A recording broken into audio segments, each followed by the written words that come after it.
어, 응, 뭐하냐? 약속실. 독서실인데 전화 받을 수 있어? 뭐 여기 단체석 같은 그런 느낌이라. 아, 어, 야, 각 하면 뭐 생각나냐? 각, 어, 뿔각, 또, 서각. 허각? 어, 아, 네.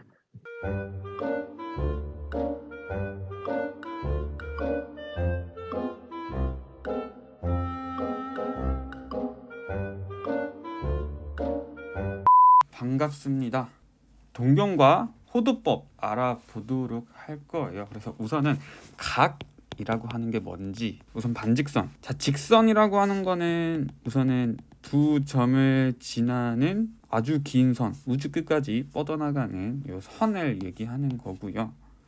반직선 같은 경우에는 점 두 개를 지나긴 하는데 한쪽은 출발만 하고 한쪽은 통과만 할 겁니다. 그래서 이쪽에선 시작한다고 해서 얘를 시점이라고 불러요. 시점에서 출발을 해가지고 이렇게 쭉 우주 끝까지 뻗어나가는 이놈을 반직선이라고 하고요.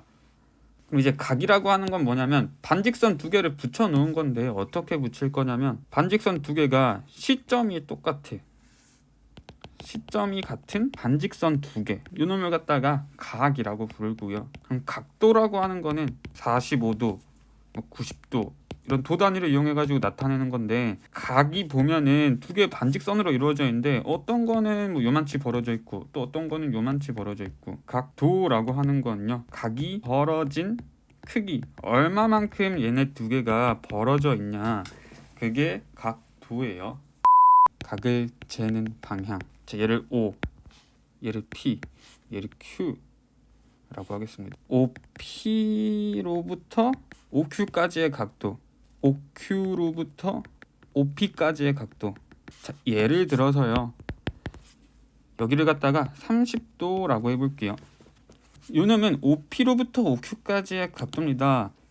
여기로부터 여기까지의 각도고, 제일 앞에서 얘기한 요놈이 시초선이라고 불러요. 시초선으로부터 어디까지 잴 건지 비교를 해봤을 때, 자, 시계 반대 방향으로 돌았습니다.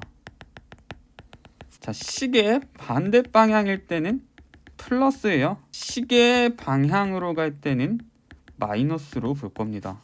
그럼 OP로부터 OQ까지의 각도는 30도이기는 한데 시계 반대 방향으로 돌았으니까 얘는 플러스 30도라고 볼 거고요. OQ로부터 OP까지의 각도는 얘는 30도이기는 한데 보니까 시계 방향으로 가야 되죠. 그래서 이때는 마이너스 30도가 됩니다. 이거 알아두세요. 시계 반대 방향으로 갈 때는 플러스, 시계 방향으로 갈 때는 마이너스. 편각. 편각은 시초선이요, X축 양의 방향인 각도를 얘기하는 거예요. OP가 이렇게 있다. 여기를 재봤더니 30도였어. 자, 그러면 OP의 편각은 어떻게 되나 물어본다면, X축 양의 방향이 시초선이 된다라고 했잖아요. 요 놈이 시초선이 되어야 돼요.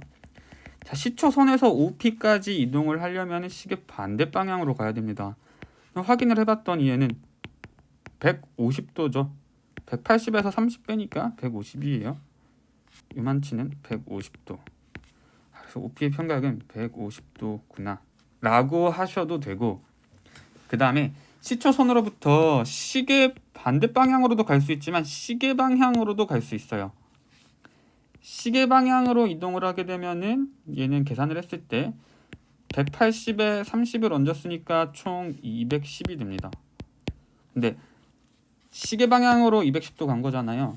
그래서 마이너스 210도라고 해도 무방해요. 150도도 되고 마이너스 210도도 되고.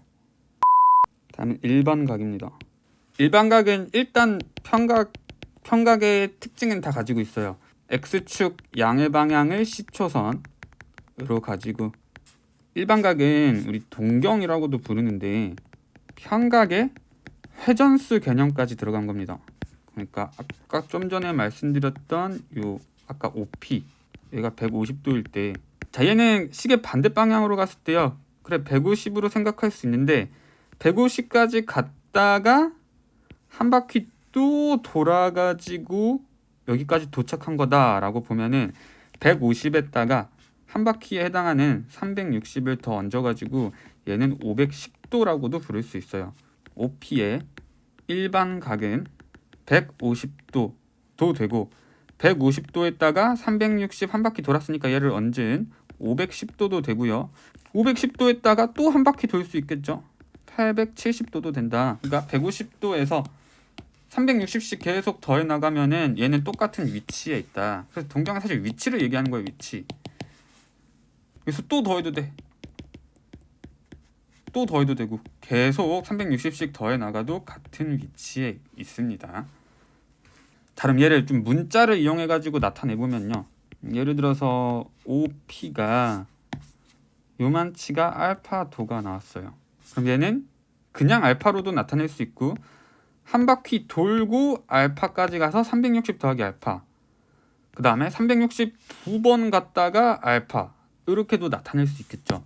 그래서 OP의 뭐 일반각 아니면 동경은 어떻게 나타낼 수 있냐면 360도만큼 자, 몇 바퀴 돌았는지는 정수로 나타내면 됩니다. n 바퀴 돌았다라고 하고요. 그 나머지 부분을 알파만큼 가주면 되는 거예요. n은 정수라고 해주시면 됩니다. 자, 그럼 예시 문제. 자, 세타와 4세타의 동경이 일치한다. 세타는 90부터 180까지예요. 그 과연 세타가 얼마인가 나타내 볼 건데, 참 세타를 갖다가 방금 일반각 나타내는 방법 배웠죠. 360도에 n 더하기 알파도라고 하고요. n은 정수입니다. 그럼 4세타는 360도에 n은 여기서 사용을 했습니다. 그렇죠? 근데 여기서 또 똑같은 n이 나오면 안 되겠죠. 왜냐하면 얘가 몇 바퀴 돌았는지까지는 모르잖아. 그래서 다른 알파벳 m을 사용을 할 거예요. m도 정수다. 그 다음 얘를 연립해가지고 계산을 할 겁니다. 문자를 최대한 없애주는 게 좋겠죠. 그래서 알파를 없애줄 거예요. 그래서 빼줍니다. 뺐더니 3세타가 360도에 m-n이 되고 m도 정수고 n도 정수예요. 그러면은 m-n도 정수가 되어야겠죠. 그럼 이제 여기서 세타는으로 나타내봤더니 120도 곱하기 m-n입니다. 여전히 m-n은 정수인 상태니까 우리는 요 자리 m-n 자리에다가 0, 1, 2, 3, 4 이런 숫자들을 집어 넣어가지고 세타 값이 얼마가 나오는지 찾아볼 거예요. 세타는 0 집어넣으면 0, 1 집어넣으면 120, 2 집어넣으면 240, 3을 집어넣으면 360 등등등등 이렇게 나옵니다. 근데 문제에서 요구하는 건 90부터 180까지를 묻고 있잖아요.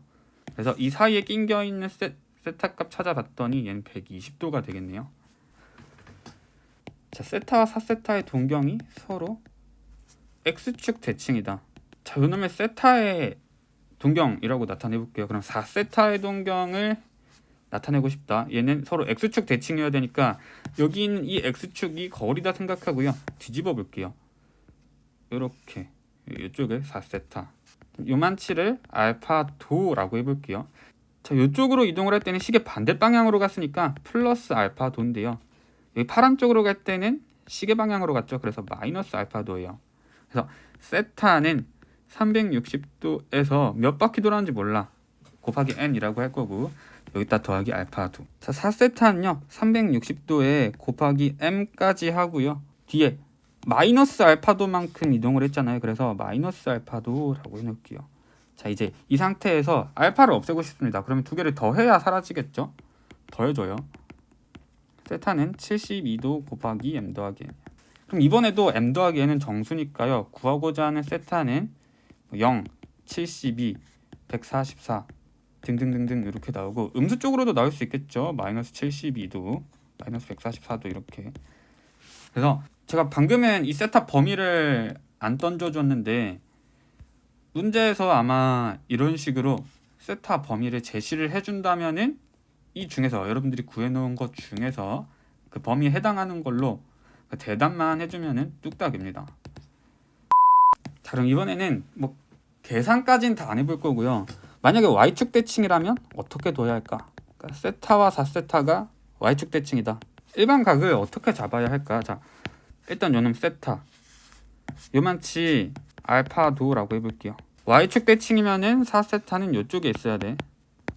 자, 그럼 여기서 좌우 대칭이잖아요. 그래서 요만치의 각이요, 그냥 절대값으로 얘가 알파 도가 나와야겠죠. 시계 방향이든 반대 방향이든 신경 안 쓰고 우리 그냥 중학교 때 알고 있던 그 각의 크기로 알파 도입니다. 자, 그렇다면은 요만치는 180 마이너스 알파 도가 될 거란 말이죠. 그러면은 세타는 이렇게 쓸 수 있어. 360도 곱하기 n 더하기 알파 도. 그럼 4세타는 360도에 다른 정수 m 들어가고요. 이 뒤에는 180 마이너스 알파 도가 들어가면 돼요. 이렇게 해서 알파를 없애주기 위해서는 둘이 더해가지고 쭉쭉쭉쭉 아까랑 똑같이 나누기 5 해가지고 계산해 주시면 됩니다.